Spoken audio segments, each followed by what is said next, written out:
Jingaree families, for those of you that don't know me, my name's Peta Loring and I teach Prep Red.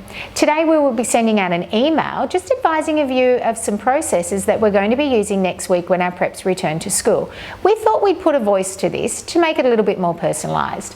Following on from the government's announcement that preps years 1, 11 and 12 will be returning to school on Monday the 11th of May, we thought we'd provide you with some information to make this return to school as relaxed and stress-free as we possibly can. The Prep team are very excited to welcome back our little preppies and we can't wait to get them back on their learning journey at school. If you've made the choice for your child not to return to school, that's fine. We'll respect that decision, but we do ask that you contact your classroom teacher and let them know of this decision, and then they will guide you from here. For those families whose children are returning to school, we just need to remind you that as adults, we are required to continue following the guidelines of social distancing with other adults, and in order for us to do this, we've put some processes in place.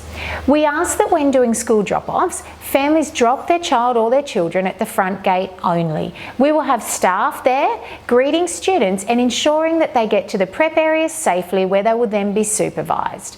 Many of the staff greeting the students will be familiar to our preppies. We understand that this may be a stressful time for you and or your child. However, we just need to remember that these are unprecedented times for all of us. Once at school, preppies will be in their regular classroom with their classroom teacher and teacher aide.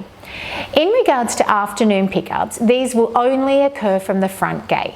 To alleviate congestion at the front gate, we'll be taking the prep students out at 2:30 and lining them outside the gate, fully supervised of course, that's where they'll be collected from you.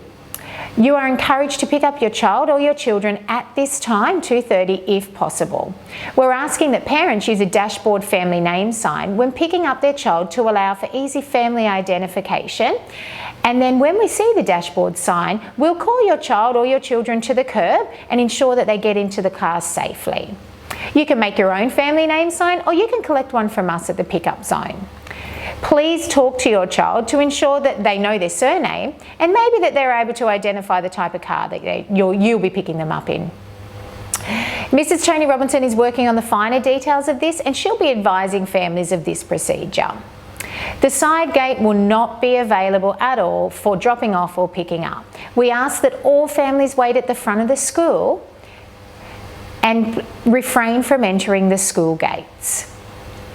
If your child is attending after school care, please ensure that you let your classroom teacher know.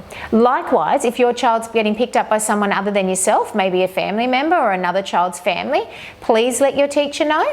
And if you've got your child has an older sibling in another grade, please let us know and we can arrange to have them both at the gate ready for when you arrive to pick them up.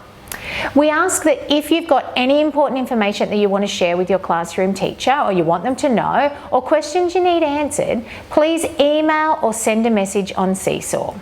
Remember though that teachers will only be responding to these emails and Seesaw questions during school hours. As of Monday, teachers in Prep and Year 1 will be adjusting the Seesaw settings, providing families access to this account. We thank you in advance for your support and understanding for the school in this time. Thank you.